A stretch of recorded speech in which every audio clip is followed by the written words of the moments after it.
Hello दोस्तों, नमस्कार। आप सभी का बहुत बहुत स्वागत है हमारे YouTube चैनल करियर परिवार में। कैसे हैं आप सभी लोग? अच्छे होंगे और अपनी तैयारी को कर रहे होंगे। तो चलिए दोस्तों, हम लोग शुरू करें आज की क्लास। और 9 बज गई है, आपकी टाइम हो गई है क्लास की दोस्तों। NCERT हिस्ट्री और NCERT हिस्ट्री का ये है आपका लास्ट चैप्टर दोस्तों, क्लास 10 का चैप्टर नंबर 5। और इसके बाद आज हिस्ट्री समाप्त हो जाएगा। इसके बाद दोस्तों हम लोग देखेंगे पॉलिटी। ठीक है, आपका ज्योग्राफी कंप्लीट करा दिया गया, हिस्ट्री हो गया। कल से चलेगी आपकी पॉलिटी और उसके बाद चलेगी आपकी इकोनॉमिक्स। ठीक है, उसके बाद आपका NCERT जो चल रहा था सीरीज NCERT SCERT वाला, वो आपका क्लियर हो जाएगा। और उसके बाद हम चलेंगे कहाँ दोस्तों? तो उसके बाद हम चलेंगे आपका टेस्ट सीरीज पर। ठीक है, उसके बाद फिर डेली टेस्ट होगा और जहां आपको हिस्ट्री, ज्योग्राफी, पॉलिटी, इकोनॉमिक्स से सारे सवाल आपको रहने वाले हैं। ठीक है, अब देखिए ये एक थोड़ा सा समस्या ये आ रहा है कि अब तो खैर 2 ही सब्जेक्ट से आपको पूछा जाएगा, या तो हिस्ट्री ज्योग्राफी या पॉलिटी इकोनॉमिक्स से, है ना, या फिर आपका ज्योग्राफी पॉलिटी हो या हिस्ट्री इकोनॉमिक्स हो। ठीक है, यानी कि कोई 2 सब्जेक्ट आपको 4 में से कोई 2 ही चुनना है, जिसमें से हिस्ट्री ज्योग्राफी होना अनिवार्य है। यानी कि हिस्ट्री ज्योग्राफी की अनिवार्यता ज़्यादा है, कोई एक होना जरूरी है आपके पास।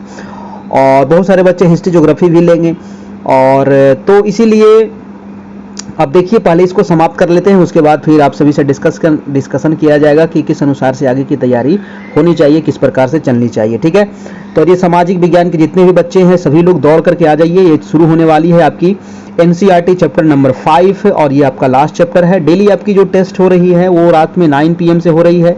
चैप्टर वाइज आपको पूरा कंप्लीट करवा दिया गया है। सामाजिक विज्ञान का 6 से लेकर के 10 क्लास तक आपका पूरा कंप्लीट करवा दिया गया है। इसी प्रकार से दोस्तों अभी आगे और भी करवाते रहेंगे, है ना, जब तक आपकी पूरी समाप्त ना हो जाए। अभी दोस्तों हमारे यहाँ 50% ऑफ चल रहा है, तो आप ले सकते हैं, है ना, और अपनी तैयारी को कर सकते हैं। समय धीरे धीरे निकलता जा रहा है, तो जितना जल्दी हो सके इसमें आप जुड़ जाइए। NCERT आपका ये 10th है और ये हमारा व्हाट्सएप नंबर है 7857824310, है ना। और इसी नंबर पे आपको दोस्तों पे करना पड़ेगा, है ना। 50% आपको ऑफ करके पे करना पड़ेगा। मात्र 250 आप कर सकते हैं, है ना, 251 कर सकते हैं आप, है ना, इसी नंबर पे, है ना। यह इसमें आपको 500 चार्ज था, जिसमें आपको 50% ऑफ कर दिया गया है। तो आप इसमें जितने जल्दी हो सके जो लोग को लेना है ले लीजिए। और कल 1 तारीख को आंदोलन है, तो 1 तारीख के आंदोलन में भी आप लोग प्लीज सभी लोग जरूर आइएगा, है ना। अपने हक के लिए लड़ना पड़ेगा, तभी आपको आगे जा करके कुछ होने वाला है दोस्तों। तो ये आपका 50% ऑफ है, आप इसमें जुड़ जाइए। गूगल पे, फोन पे, पेटीएम आपको इसी नंबर पे करना होगा।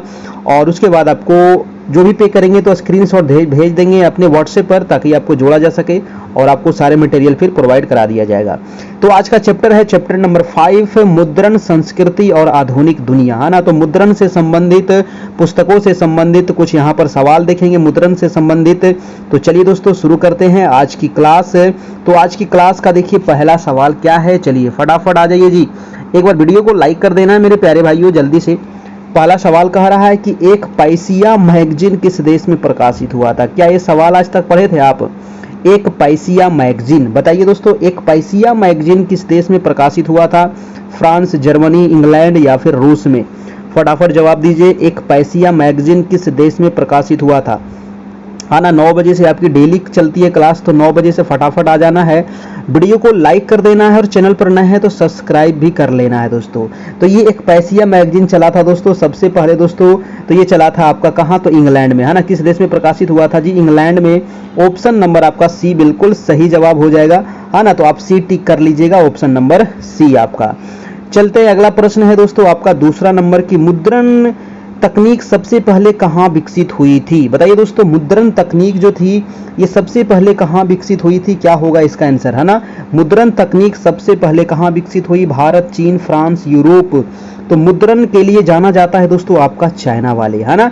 मैं फटाफट आपको बताऊंगा, मैं ऑप्शन में ज़्यादा समय नहीं व्यतीत करूंगा, फटाफट आपका रिवीजन भी हो जाएगा। और जिन लोगों को अगर आंसर आ रहा है तो अपना फटाफट कमेंट भी कर देना है आपको, ठीक है। तो इसका आंसर हो जाएगा दोस्तों आपका मुद्रण तकनीक सबसे पहले चाइना वाले, ठीक है, चाइना वाले, चाइना चमगादड़। अगला प्रश्न है आपका प्रश्न नंबर आपका 3 नंबर दोस्तों। 3 नंबर है कि भारत में पहला छापा खाना किन लोगों ने लगाया था? बताइए। पहला छापा खाना कह रहा है, पहला छापा खाना, है ना। तो पहला छापा खाना दोस्तों किसके द्वारा लगाया गया था ये बताना है आपका। किन लोगों ने लगाया था पहला छापा खाना भारत में? पुर्तगालियों ने, डचों ने, फ्रांसीसियों ने या फिर अंग्रेजों ने? क्या होगा? तो भारत में सबसे पहले कौन आया था दोस्तों? तो सबसे पहले पुर्तगाली ही आए थे और इन्होंने ही दोस्तों सबसे पहले छापाखाना लगाया था। पुर्तगाली भारत कब आए थे? तो 1498 ईस्वी में आए थे।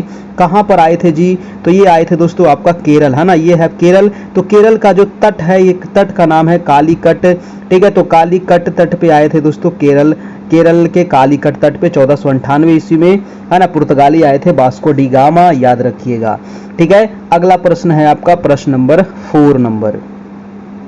4 नंबर सवाल है कि जापान में कब और किसके द्वारा छपाई की तकनीक लाई गई थी, है ना। तो जापान में दोस्तों कह रहा है ना, भारत में नहीं कह रहा है। तो जापान में कह रहा है कि कब और किसके द्वारा छपाई की तकनीक लाई गई थी दोस्तों। तो कब लाई गई थी और किसके द्वारा लाई गई थी छपाई की तकनीक? ऑप्शन देखिए फटाक से आप इसका आंसर कर दीजिए। तो इसका जो आंसर हो जाएगा दोस्तों, चीन के बौद्ध मिशनरियों ने 768 से 770 ईस्वी के आसपास दोस्तों, ईस्वी पूर्व, है ना, ईस्वी नहीं ईस्वी पूर्व के आसपास दोस्तों ये लाया गया था, ठीक है। जापान में सबसे पहले दोस्तों छपाई की तकनीक, है ना, बहुत पहले ईस्वी पूर्व की बात चल रही है, 768 से 770 के आसपास दोस्तों। आंसर हो जाएगा आपका आंसर नंबर बी नंबर हो जाएगा इसका राइट आंसर। अगला सवाल है आपका सवाल नंबर 5 नंबर। 5 नंबर प्रश्न है कि विश्व में सर्वप्रथम मुद्रण की शुरुआत कहां से हुई थी? बताइए दोस्तों, विश्व में सर्वप्रथम, है ना, विश्व में सर्वप्रथम मुद्रण की शुरुआत कहां से हुई थी? क्या होगा दोस्तों इसका आंसर? विश्व में सर्वप्रथम मुद्रण की शुरुआत कहां से होती है बताइए। तो सर्वप्रथम जो मुद्रण की शुरुआत होती है दोस्तों वो चाइना वाले ही, है ना। तो चाइना वाले ही किए थे सर्वप्रथम मुद्रण की शुरुआत। ऑप्शन नंबर आपका सी हो जाएगा, ठीक है। ऑप्शन नंबर आपका सी हो जाएगा, बिल्कुल ही सही जवाब। अगला प्रश्न है आपका प्रश्न नंबर 6 नंबर। 6 नंबर सवाल कह रहा है, देखिएगा, है ना। 6 नंबर सवाल कह रहा है कि कितागावा, है ना, कितागावा उतामारो कौन थे, है ना। नाम थोड़ा सा टेढ़ा टेढ़ा है, ये जापानीज नाम है दोस्तों। कितागावा और उतामारो कौन थे और वह प्रसिद्ध क्यों है दोस्तों? बताइए वह प्रसिद्ध क्यों है? तो ऑप्शन काफी बड़ा बड़ा है ना, ऑप्शन काफी बड़ा बड़ा है। अब इसका जवाब देना है आपको कि आखिर इसका आंसर क्या होगा, है ना। ऑप्शन काफी बड़ा बड़ा है, ध्यान से देखना है, इसका जवाब दीजिएगा। बताइए कितागावा कौन था दोस्तों, है ना। कितागावा उतामारो कौन थे और वह प्रसिद्ध क्यों थे दोस्तों? तो इसका जो राइट आंसर हो जाएगा वो आंसर मैं बता दूं, आंसर हो जाएगा इसका डी नंबर, यानी कि 1753 ईस्वी में एदो में जन्मे जापानी कलाकार जो उकियो नामक एक चित्रकला के रूप में अपने योगदान के लिए प्रसिद्ध, जिसने माने, मोने और वान गॉग जैसे यूरोपीय कलाकारों को प्रभावित किया था दोस्तों। ये जापानीज नाम है तो याद रखिएगा, थोड़ा सा नाम टेढ़ा है। आंसर हो जाएगा आपका डी नंबर, एक दो बार इसको पढ़ना पड़ेगा, आपका सही हो जाएगा। अगला प्रश्न है आपका कि महात्मा गांधी ने किस पत्र का संपादन किया था? तो ये तो आपको सबको पता है ना, कि महात्मा गांधी जो दोस्तों संपादित किए थे उस पुस्तक का क्या नाम है? कॉमनवेल्थ, यंग इंडिया, बंगाली या बिहारी? तो न ही वो कॉमनवेल्थ का किए थे और न ही वो बंगाली का किए थे और न ही आपका बिहारी का किए थे। तो किसका किए थे दोस्तों? वो किए थे आपके यंग इंडिया का, ठीक है। यंग इंडिया किए थे। आपका आंसर नंबर हो जाएगा आपका बी नंबर, ठीक है। आपका आंसर नंबर हो जाएगा दोस्तों बी नंबर। चलिए जी, वीडियो को एक बार लाइक कर दीजिएगा सभी लोग, है ना। आप लोग लाइक क्यों नहीं करते हैं? सभी लोग एक बार लाइक कर दीजिए, ठीक है। चलिए नेक्स्ट सवाल है आपका 8 नंबर की सुलेखन शब्द का अर्थ क्या होता है? सुलेखन, है ना। सुलेखन मतलब क्या होता है? जल्दी से बताइए, सुलेखन का अर्थ क्या होता है? आपके पास टाइम है 5 सेकेंड का।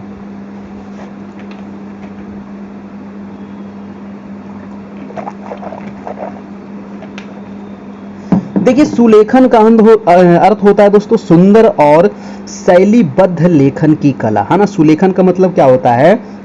सुलेखन का मतलब होता है दोस्तों सुंदर और शैलीबद्ध लेखन की कला, इसी को कहते हैं सुलेखन। यानी कि राइट आंसर हो जाएगा आपका ऑप्शन नंबर बी हो जाएगा जी, है ना। ऑप्शन नंबर बी बिल्कुल सही, सभी लोगों का जवाब है।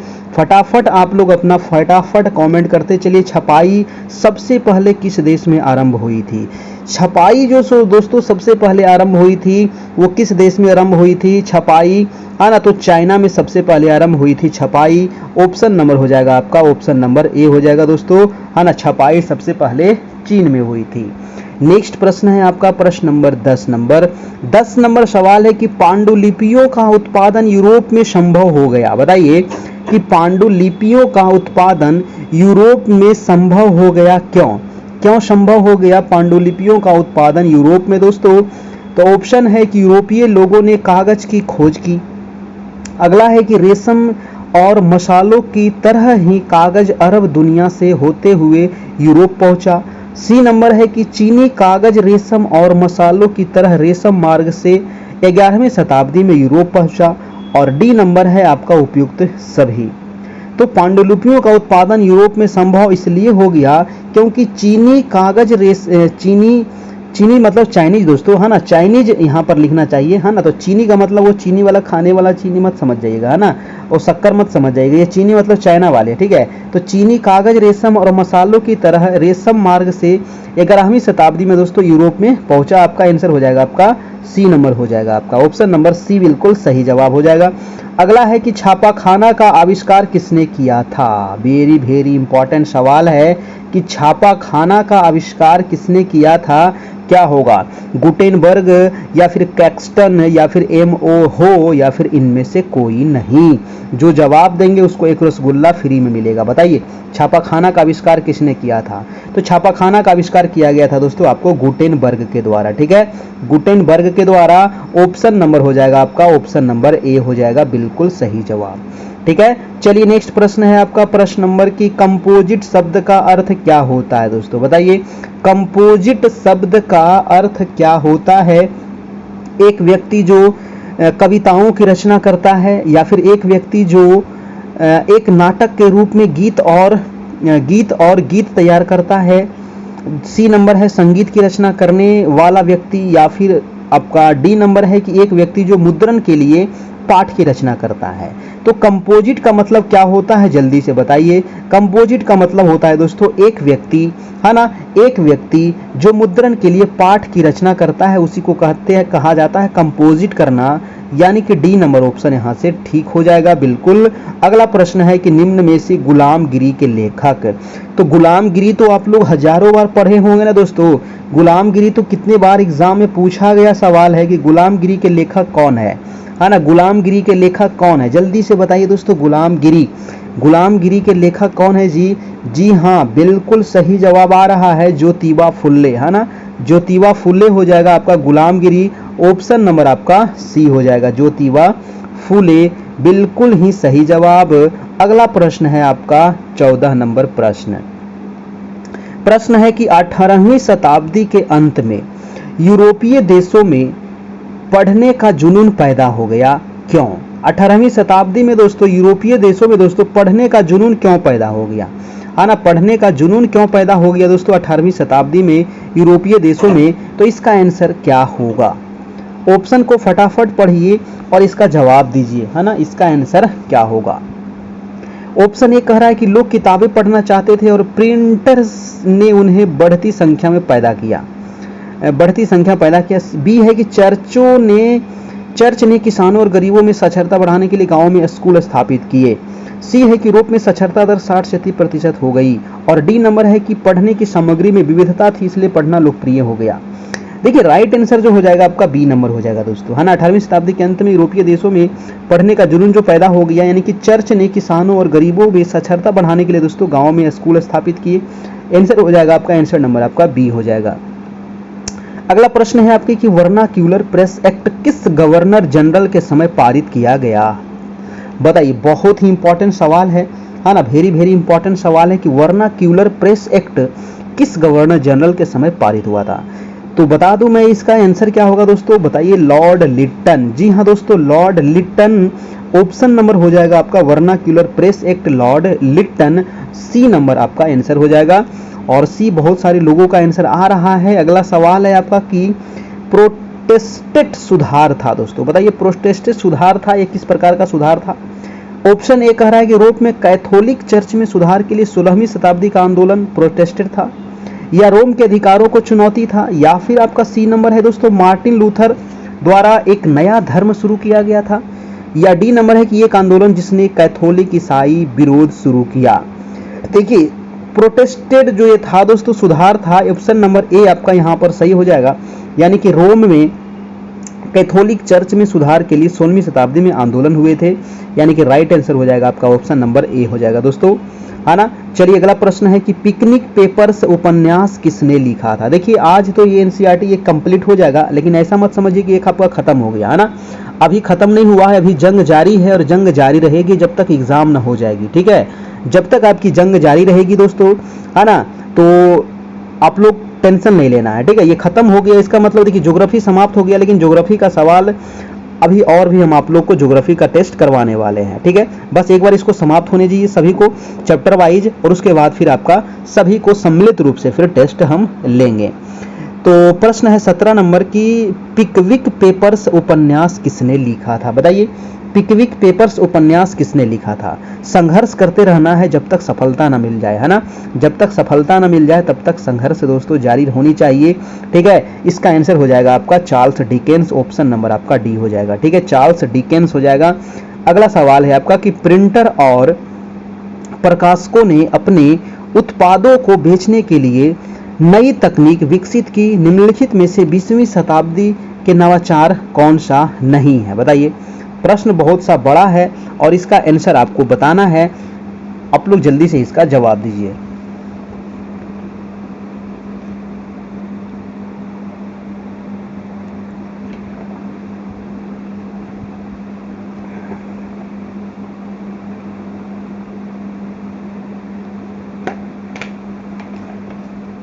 देखिए इसका आंसर हो जाएगा दोस्तों, आपका आंसर नंबर सी हो जाएगा, ठीक है।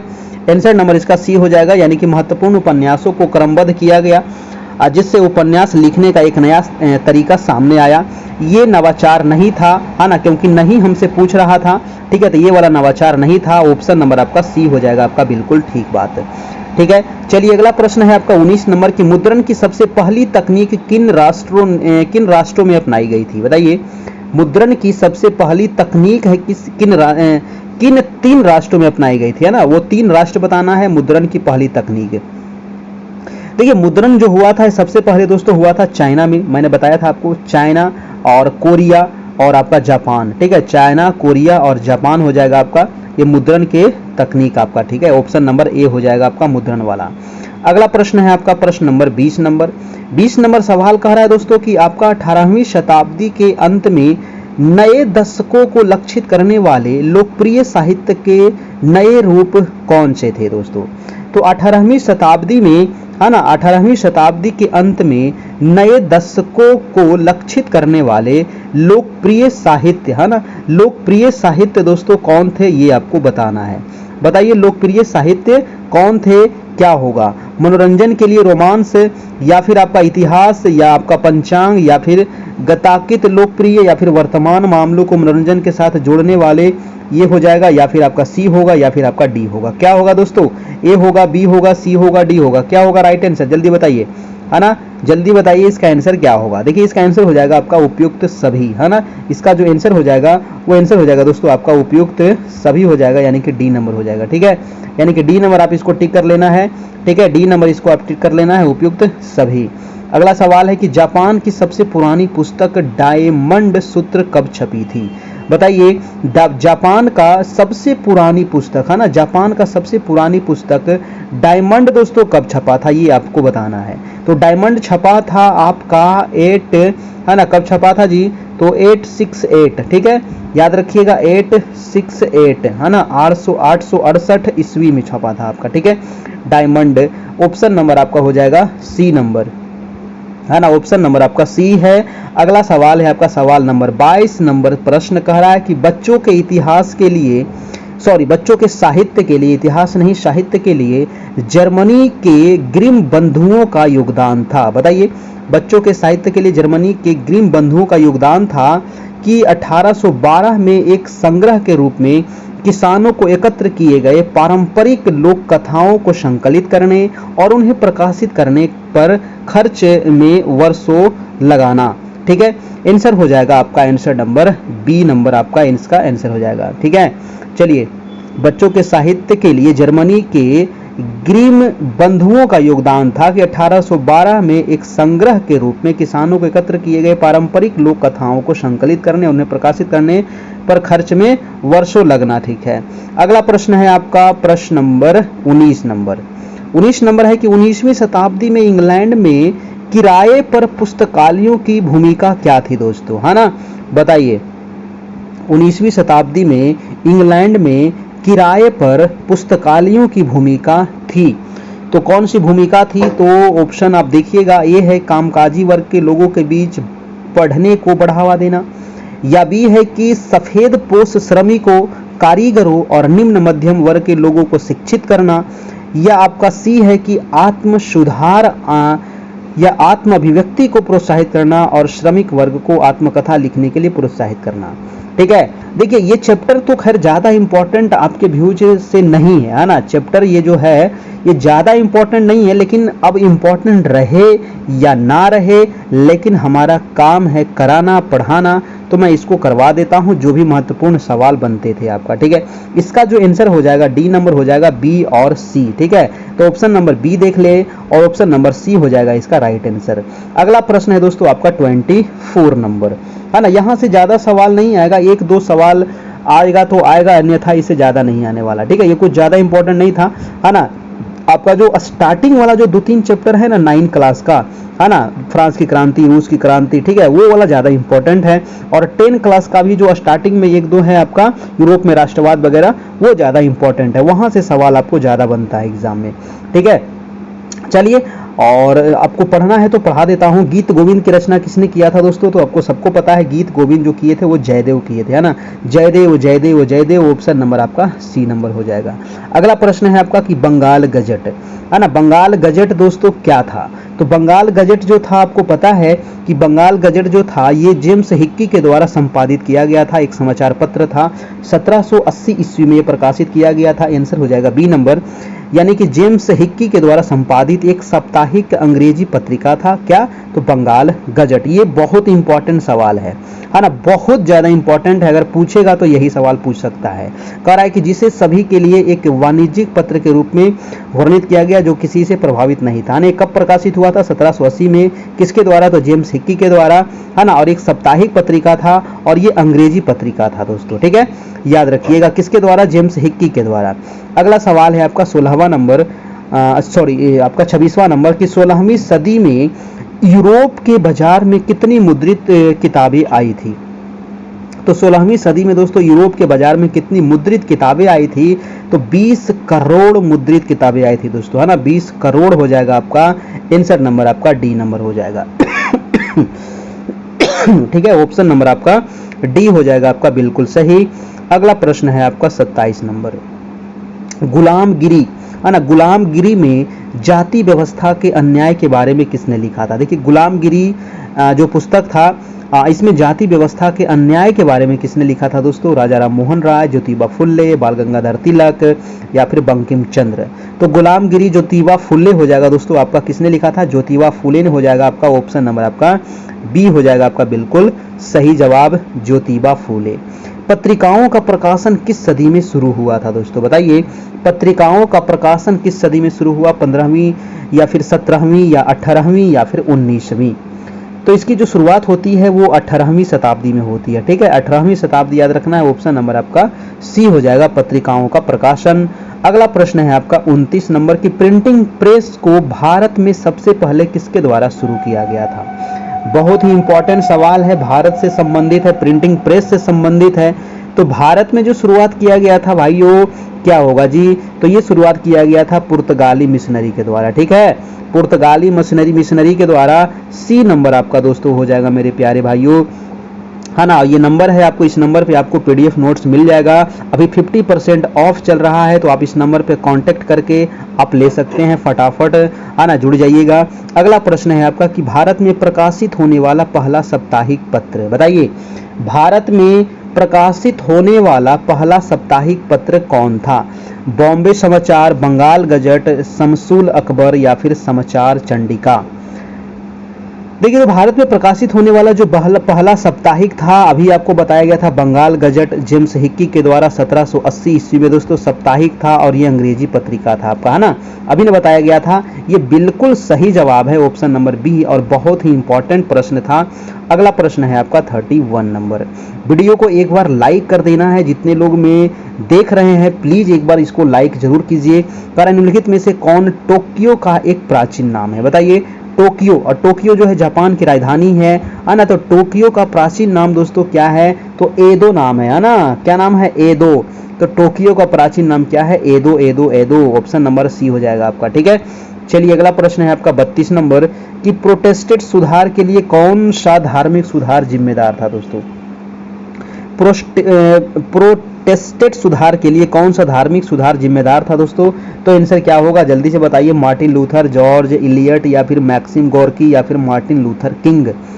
आंसर हो जाएगा आपका मार्टिन लूथर हो जाएगा, ऑप्शन नंबर आपका ये हो जाएगा दोस्तों, बिल्कुल सही जवाब, मार्टिन लूथर ये जिम्मेवार थे। अगला है कि किस सदी में यूरोप ने जन साक्षरता की दिशा में लंबी छलांग लगाई थी, तो जन साक्षरता की दिशा में लंबी छलांग लगाई थी, किसने लगाई थी, 16वीं सदी में।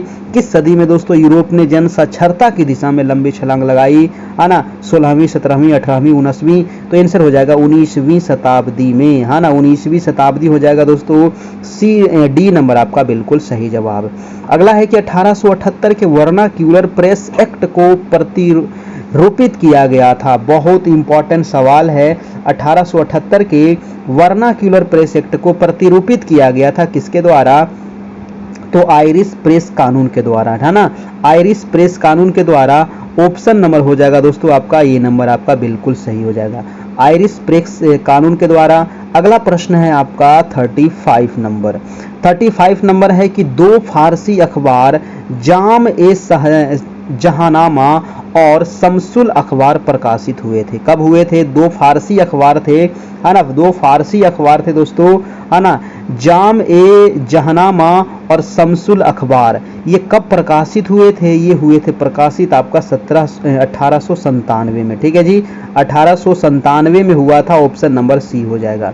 आपको चैप्टर वाइज दोस्तों करवा दिया गया है ना, इस अनुसार से आपको कहीं नहीं मिलने वाला, जिस अनुसार से चैप्टर वाइज हर एक चैप्टर से लगभग 50, 60, 70, 80, किसी से 90, किसी से 40, है ना, जितना बन सका वहाँ मैं लगभग कोशिश किया और उसको बनाया आप लोग सभी के लिए और आप सभी के बीच में लाए, ठीक है। बहुत मेहनत लगता है इसको करने में, इतना आसान नहीं है, आप तो आसानी से चुपचाप देख लेते हैं, चल देते हैं आधा घंटा में, है ना, लेकिन इसको करने में दोस्तों कम से कम 3 घंटा का समय लगता है, इतना ही करने में, है ना, इसको छांटना, लिखना, टाइप करना, उसको सजाना, बहुत मेहनत है, ठीक है। और आपसे हमें कुछ नहीं चाहिए, बस एक लाइक कर देना, अपने दोस्तों को थोड़ा सा शेयर कर देना है, ठीक है जी।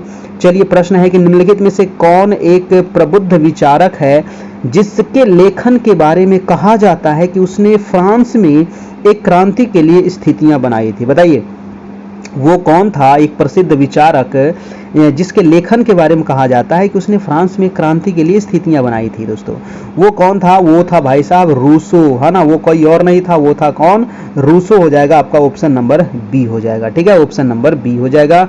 अगला प्रश्न है कि प्रिंट का विकास सबसे पहले कहां से शुरू हुआ, बताइए, प्रिंट का विकास सबसे पहले कहां से हुआ था शुरू, तो प्रिंट जो सबसे पहले शुरू होता है वो जर्मनी, यूरोप से होता है ना, कहीं कहीं दोस्तों भारत भी मिलता है इसका आंसर, लेकिन मैंने देखा गूगल करके तो हमें ज़्यादा जर्मनी ही दिखा है, इसके बारे में आप भी थोड़ा सा बताइएगा कि आखिर इसका आंसर जर्मनी सही है या गलत है, ठीक है। चलिए तो प्रिंट का विकास सबसे पहले जर्मनी।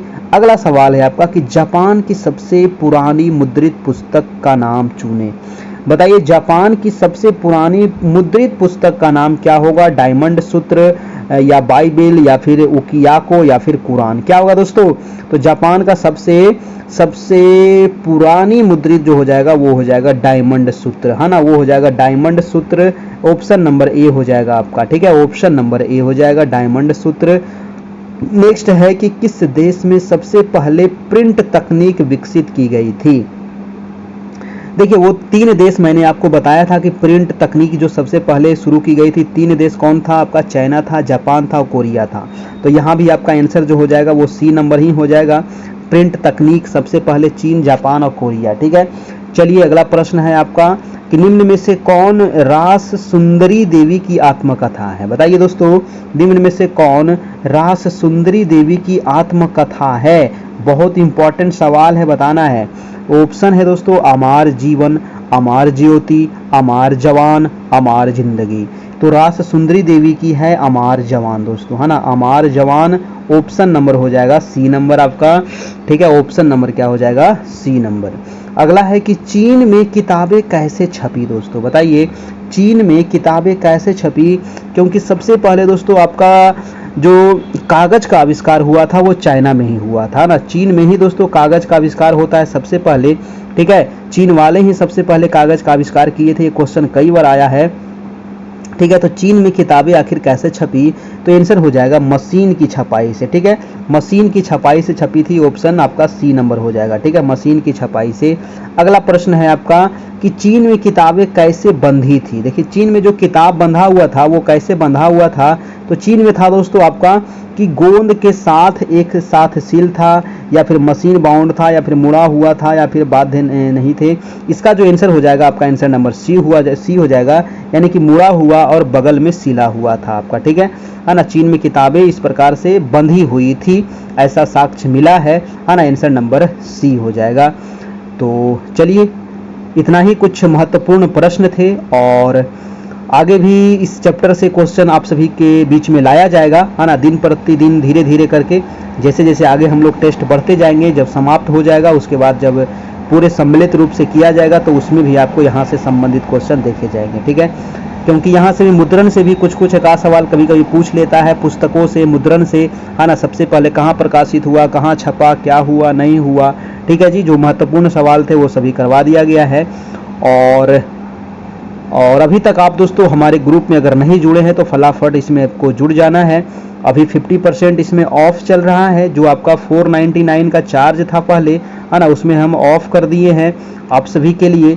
तो जो लोग नहीं जुड़े हैं जुड़ जाइएगा दोस्तों, मात्र 251 का पे करके, है ना। इसी नंबर पे आपको पे करना पड़ेगा, फ़ोन पे, गूगल पे, ऑनलाइन, और व्हाट्सएप पे स्क्रीनशॉट भेज दीजिएगा, वहाँ मैं आपको जोड़ दूंगा और आपको सारा मटेरियल प्रोवाइड करा दिया जाएगा।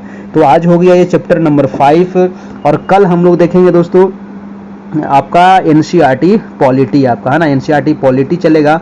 पॉलिटी का चैप्टर नंबर क्लास 9 का चैप्टर नंबर 1 होगा। पॉलिटी में देखिए 6, 7, 8 में कुछ नहीं है ना, कुछ नहीं है उसमें, कुछ है ही नहीं, सिर्फ भाषा ऐसी, मतलब कहानी कविता लिख दिया, इधर उधर बातें है, ठीक है। उसमें क्वेश्चन है ही नहीं।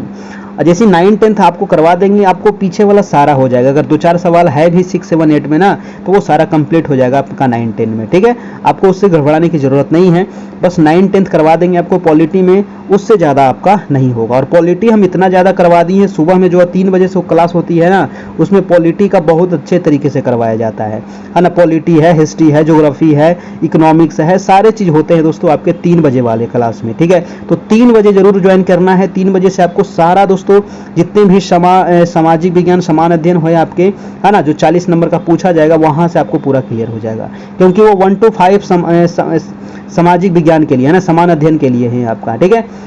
चलिए तो आज इतना रहने देते हैं दोस्तों, फिर मिलेंगे कल। तब तक के लिए good night, goodbye, take care, अच्छे से रहिए, ख्याल रखिए, और तैयारी को अपना जारी रखना है। धन्यवाद, थैंक यू।